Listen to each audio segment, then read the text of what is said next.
세 가지로 나눠서 말씀드리고자 합니다.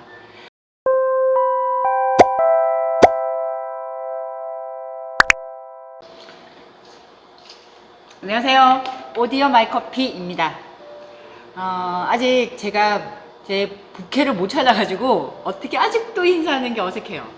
하지만 이번 촬영을 제가 몇 번이나 반복했는지 모르겠습니다. 자, 이번에 촬영은요, 원래는 제가 유튜브를 찍기 전에 시놉시스를 싹 다 작성을 해놨었거든요. 네, 1화 찍고 나서 브이로그하고 쇼츠를 찍으면서 샛길로 빠져버렸어요. 정신을 차리고 원래 찍고자 하는 차례대로 이번에 찍을 영상의 제목은 창업입니다. 카페 창업. 당연히 개인 카페겠죠. 결론부터 말씀드리자면 하지마입니다. 카페 창업 하지마. 네, 그 유튜브에서 카페 창업이라고 검색을 해보면 다 마찬가지일 거예요. 대놓고 해라, 강력 추천한다는 없어요. 요즘은 100m만 가도 카페지 않습니까? 그만큼 경쟁이 너무 치열해서 다 하지 말라고 할 거예요. 당연한 거죠. 그럼에도 불구하고 아직도 카페가 로망이신 분이 많으세요. 그래서 제가 이렇게 하지 마라, 어느 누구나 하지 마라 해도 하실 분은 해요. 또 막 궁금해서 하고 싶어서 막 해도 질문만 하고 안 하시는 분은 안 하세요. 잘 안 하는 게 더 나은데. 근데 그럼에도 불구하고 내가 하겠다라는 분들이 계신다면 저희 경험을 바탕으로 해서 해드릴 조언들을 세 가지로 나눠서 말씀드리고자 합니다. 이번 내용 영상 다음에는 실질적인 카페 창업 절차에 대해서 안내를 드릴 거고요.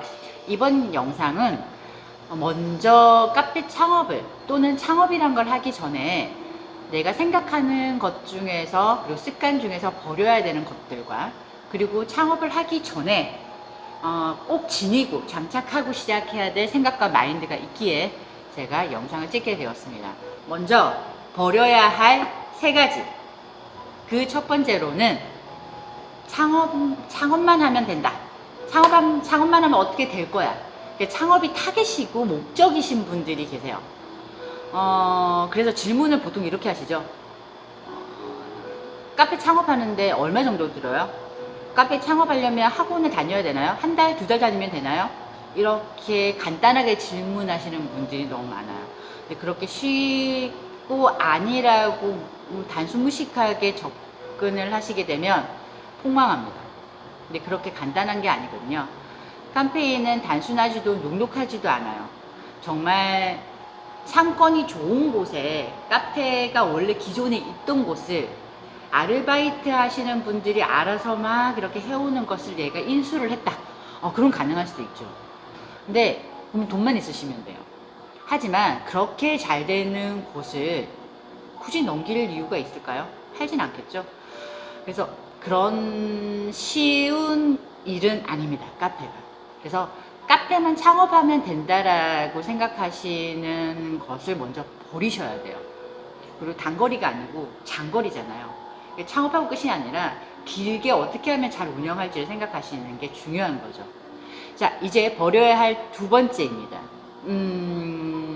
오픈하자마자 손님들이 막 몰려올 거라는 생각은 버리셔야 됩니다. 예전에 오픈빨이라고 해서 그런 게 많았는데 있을 수도 있어요. 하지만 옛날만큼 그렇진 않아요.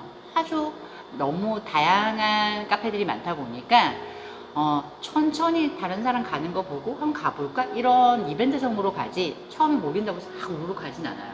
근데 처음에는 잘 될 수도 있겠죠. 하지만 예전만큼 생각하는 오픈빨은 별로 없습니다. 그리고 또 하나 조심하셔야 되는 내용 중에 하나가, 오픈하고 나서 특히 오픈식일 때 오픈하는 날에 친인척이라든지 가족이라든지 지인 친구들을 막 부르시잖아요. 그러지 마세요.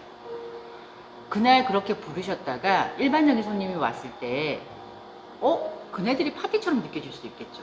그럼 조금 소외감을 당하실 수도 있고 제대로 된 서비스를 못 받는다 생각하실 수도 있어요. 또 드리고 싶은 조언은, 카페 오픈 시에는 화분을 보내지 마시길 바래요. 그 카페 주인이 생각하는 컨셉이 있을 거 아니에요. 그 컨셉을 맞춰서 본인은 보낸다고 하지만 실질적으로 보냈을 때 맞지 않는 경우도 많아요. 근데 그랬을 때는 처치곤란이잖아요. 그래서 화분은 지양합니다. 그래서 저희 카페는 화분이 좀 많은 편이긴 해요. 근데 왜 컨셉 맞춰서 하다 보니까. 근데 너무 관리가 힘들어요. 진짜. 되도록 처음 카페 하시는 분들은 제 생각에는 이런 화분을 이용하다기보다는 약간 참신하고 유니크한 오브제를 선택하시는 게 더 낫지 않을까라는 생각이 들어요. 진짜 그래요. 그리고 또 세 번째 버리셔야 될 하나. 카페는 물장사니까 옛날 마인드로 수익률이 높을 거야. 얼토당토 하는 생각입니다. 제 생각으로는 수익률이 낮은 분야 중에 하나라 생각해요. 정말 그럴 거예요. 만약에 그런 사고방식으로 카페를 만약에 창업을 했다. 첫 달에 수익률을 보시고 나서 힘 빠지실 거예요. 정말입니다. 그래서 그런 부분에 대해서는 아마 실제로 오픈해 보시면 느끼실 거예요. 근데 간단하지 않나요? 내가 아메리카노를 3,800원, 뭐 4,000원, 3,500원 팔다 쳐요. 그 안에 제해야 될 것들이 얼마나 많아요. 뭐 집, 뭐 임대료, 아르바이트, 그거 인건비, 그리고 뭐 전기세, 재료비, 그 말이 엄청나잖아요. 몇천 원 팔아가지고. 그리고 세금도 내야 되죠. 정말 남는 거 없습니다. 박리담회가 되면 프랜차이즈는 100장 팔아도 남는 게 없다고 하잖아요. 하루에 100장 팔기 쉬울 것 같아요? 쉽지 않아요. 자, 이제 적어도 이 세 가지는 장착하고 오픈하시기 바랍니다. 첫째는 부지런함입니다. 어느 날 한 지인이 저에게 카페 창업을 하려고 하는데 조언을 해달라고 부탁을 하더라고요. 그래서 제가 우리 역으로 물어봤죠. 왜 카페를 창업하려고 하느냐 그랬더니 이제껏 너무 열심히 스트레스를 받으며 일을 했기 때문에 나머지 인생은 유유자적 책을 읽고 음악을 들으면서 일을 하고 싶다고 하더라고요. 저는 그 얘기를 듣자마자 하지 마라고 했어요. 카페 창업하지 마. 카페는 엄청 할 일이 많아요. 특히 1인 사업자일수록 더해요. 저는 하루에 14시간 일하거든요. 오픈해서 마감까지. 매일 청소하는 건 기본이고요. 뭐 데이별 청소, 주마감 청소, 월말 마감 청소, 재료 준비 당연히 해야 될 거고, 간간히 메뉴 개발도 해야 되고, 메뉴 개발을 했으면 당연히 포스터 제작하고 홍보도 하고 마케팅도 해야 되겠죠. SNS도 계속 편집하고 영상 편집도 해야 될 거고, 로스터리 카페라면 로스팅도 계속 해야 될 거고, 베이커리 카페라면 쿠키도 굽고 베이커리도 해야 되겠죠. 베이킹도 해야 되겠죠. 이거는 손님 응대를 하고 매장 업무를 하면서 같이 동시다발적으로 이루어지는 거예요, 간간히. 그럼 당연히 시간이 모자르겠죠. 하고자 한다면 일은 정말 찾아서 하게 되면 쉴 새 없이 바쁩니다. 근데 그런 시간이 많을수록 폐업하는 시간은 앞당겨 오겠죠. 두 번째는 오감입니다. 모든 감각은 열어두셔야 됩니다. 트렌드를 무조건 쫓아갈 필요는 없지만 변화를 두려워해서는 안 되고요. 인테리어를 매년 바꾸실 필요는 없지만 시즌별로 변화는 주실 수 있으셔야 된다는 거죠. 소품을 이용해서라도. 그 첫 번째 감각은 시각입니다. 개인 카페를 왜 찾냐고 질문했을 때 1위가 뭐였냐면요. 인테리어였어요. 뷰가 없다면 인테리어를 보기 위해서도 간다는 거죠. 매년 인테리어를 변화를 줄 수는 없어도요. 잔잔한 소품에서부터 메뉴, 음료를 갖다 좀 이쁘게 더 만들어 본다든지, 가니쉬를 변화를 준다든지, 그리고 또 데코를 바꿔본다든지, 메뉴판도 연 단위로 변화를 줘본다든지, 이렇게 잔잔하게 변화를 주게 되면 손님들도 좀 더 궁금해 하시겠죠. 뭔가 변한 건 또 없을까? 그리고 또 늘 청결하셔야 됩니다. 이건 기본 중의 기본이에요. 카페는요. 그래서 부지런하셔야 된다는 거죠. 이런 시각적으로 모든 면에서 매력적이어야 됩니다. 다음 두 번째, 청각입니다. 청각은 당연히 음악이겠죠. 제가 약한 부분의 하나인데요. 아침, 점심, 저녁, 계절별로, 그리고 흐릴 때, 비가 올 때, 눈이 올 때, 그에 맞춰서 플레이리스트가 있으셔야 되고, 젊은 층 같은 경우는 본인한테 맞는 플레이리스트를 찾아서 단골이 된다고 하더라고요.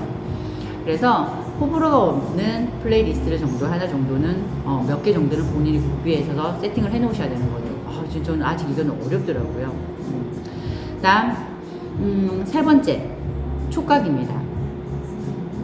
촉각은 정말 카페하고는 상관없다 생각하시는데요. 아니에요. 인테리어를 할 때부터 촉각적인 요소는 가미되어야 되고요. 그리고 또 컨텐츠에도 촉각적인 면이 있으셔야 되고, 그리고 카페의 커피 맛에도 좌지우지 되는 부분인데, 온도라든지 습도 같은 경우도 컨트롤할 수 있으셔야 돼요. 그런 부분이 바로 직결해서 커피 맛에 타격을 줄 수도 있거든요. 이런 촉각적인 요소도 무시되어서는 안 됩니다. 그다음 네 번째, 후각입니다. 당연하겠죠. 하나의 비단 예를 들자면, 제가 로스팅을 하고 있는 시간에 손님이 들어오시게 되면 갑작스럽게 그 고소한 향이 나잖아요. 그러면 원두 판매가 생긴다든지, 원두를 사가시는 경우가 생긴다든지, 또 그때 메뉴들은 보통 아메리카노나 아니면 핸드드립 손님들이 더 많을 수도 있어요. 그리고 또는 베이킹을 하고 있는 시간대에 손님이 오시게 되면 디저트 주문하는 수가 조금 더 올라가요. 특히 비 오는 날은 더해요. 후각적인 요소가 좀 예민해지니까요. 다섯 번째, 당연히 미각입니다. 미각은 정말 기본이라서요. 프랜차이즈를 빼고 개인 카페는 상황 평준화가 되어서 맛이 다 좋아요. 좋은 원두를 많이 쓰시고, 그리고 또 바리스타의 그 실력도 많이 올라갔거든요. 그래서 정말 기본 중에 기본입니다. 앞에 말했던 것들이 이 미각적인 요소 부분을 뒷받침되는 거죠. 내 맛만 좋아진다? 그러면 제가 할 건 촬영할 게 없어요. 커피 맛을 맛있게 하기 위해서 열심히 공부하세요. 열심히 연구하세요. 그리고 그런 내용들만 영상을 찍으면 되겠죠. 하지만 미각적인 요소는 정말 기본입니다. 이 미각적인 요소에서 시각적인 거와 촉각적, 후각적인 게 다 뒷받침되어야 된다는 거죠. 그래서 고감은 살아있으셔야 됩니다. 이렇게나 신경 쓰셔야 될 게 많아요. 그래서 사장님은 모든 오감이 열려 있으셔야 돼요. 둔감해지시면 안 됩니다. 마지막으로 세 번째는 꾸준함입니다. 제일 어려운 거예요. 처음에 오픈을 하고 창업을 했을 때는 열정이 넘쳐요. 그리고 꾸준히 가는 분이 드물어요. 창업이라는 것은 단거리가 아니라 마라톤처럼 길게 가는 장거리입니다. 내가 방향성을 잃지 않고 나가고자 하는 방향대로 쭉 가셔야 되거든요. 그러기 위해서는 뚝심이 있으셔야 돼요. 근데 그 뚝심은 당연히 건강해야 되겠죠. 정말 건강해야 돼요. 그리고 또 그러기 위해서는 이유 없는 고집이 아니라 타당한 뚝심이어야 된다는 거죠. 그래서 롱런할 수 있어요. 더더욱이 카페를 창업이란 걸 처음 해보신 분들은 주위에서 지인들이, 고객님들이 참 많은 조언들을 해주세요. 근데 그 조언들을 다 수용할 수도 없고 수용해서는 안 돼요. 진심 어린 충고고 사랑의 조언이긴 하지만 대부분의 조언들은 주관적일 거거든요. 현실적이지 않은 것도 있고요. 단기간의 효과는 있을 수 있으나 장기간을 봤을 때는 오히려 독이 될 수도 있어요. 또 그에 반해서 내가 놓치고 있었던 부분을 콕 집어서 말해주시는 조언도 있어요. 그럼 당연히 열린 마음으로 적극 수용해서 반영을 해야 되겠죠. 그런 판단들은 사장님이 모두 하셔야 됩니다. 그런데 정작 사장님이 중심을 잡지 못하시고 모든 조언들에 흔들리게 되면 특색 없는 카페가 될 수도 있어요. 어느 한 개인에 맞춰진 사랑방 같은 카페를 열고 싶으신 건 아니실 거예요. 그래서 사장님이 중심이 돼서 내가 선택해야 될 방향성을 잘 찾아가셔야 되는 거죠. 그 외에도 가지셔야 되는 것들이 많아요. 친절함은 당연히 기본적인 거고요. 커피에 대한 풍부한 지식, 그리고 추진력 같은 것들. 전 뭘 못하겠어가 처음에 참 많았어요. 그 중에 하나가 SNS였거든요. 근데 해야죠. 당연히 해야죠. 저를 알리기 위해서는. 아직도 습관화는 안 됐는데 숙제를 하듯이 하고 있거든요. 근데 많이 익숙해졌어요. 하니까 늘더라고요. 당연히 기술도 좀 늘어가고. 근데 못하겠어가 많을수록 내가 경쟁하고 있는 업체에 비해 무기 하나, 경쟁력 하나, 아이템 하나가 없는 것 같아요. 근데 남은 못하지만 내가 할 수 있어, 할 거야 라고 하나씩 장착하는 순간 나는 그들을 이길 수 있는 경쟁력 무기가 하나씩 생겨나는 거죠. 그거는 사장님의 의지입니다. 안 될 수 있죠. 근데 해봐야죠. 100% 안 될 수는 없어요. 죽자자조로 준비하셔야죠. 정말 좋은 상권에서도 치열한 경쟁을 하거든요. 근데 저같이 그렇게 상권이 좋지 않은데 위치하고 있을 때는 더 치열하게 나 여기 있어요. 저 어때요? 먹고 싶지 않아요? 마시고 싶지 않아요? 한번 와보세요 하고 쉴 새 없이 계속 소리쳐야 돼요. 그러려면 카페에는 다양한 컨텐츠를 가지고 있으셔야 되고 만들어내야 되고요. 듣고 싶어하는 재미난 스토리도 있으셔야 됩니다. 제가 또 못했던 것 중에 하나가 그거였어요. 제가 가지고 있는 콘텐츠와 스토리를 제가 찾지를 못하는 거예요. 오히려 고객님이 찾아주셨어요. 이게 콘텐츠죠. 이게 스토리죠. 아, 그런 게 하나하나씩 쌓여가더라고요. 그래서 카페는 제일 좋은 무기는 상권이긴 해요. 하지만 안 될 수도 있잖아요. 소자본으로는. 그러면 할 수 있는 건 다 해보는 거죠. 이래도 도전을 하시겠다면 하십시오. 이렇게 힘들면도 불구하고 하시겠다면 하셔야 돼요. 그리고 또 어떤 분야든 도전을 해서 제대로, 어느 누구보다 제대로 열심히 준비해서 시작을 한다면 성공을 못할 수 있어요. 하지만 성취해 가는 과정에서 얻는 것도 배우는 것도 정말 많으실 거예요. 하지만 쉽게 시작을 해서 쉽게 포기한다면 시간만 낭비한 걸 수도 있습니다. 이렇게 이름에도 불구하고 도전을 하신다면 저는 행운을 빌고 싶고요. 응원합니다. 자, 그 다음 영상은 창업의 실질적인 과정에 대해서 제가 안내드릴 거고요. 영상 올릴 거고요. 또 다시 말씀드리지만 저 같은 유튜브 새싹한테 필요한 것은 따뜻한 햇살입니다. 구독과 좋아요, 알림 부탁드립니다. 그럼 감사합니다. 다음 시간에 뵐게요.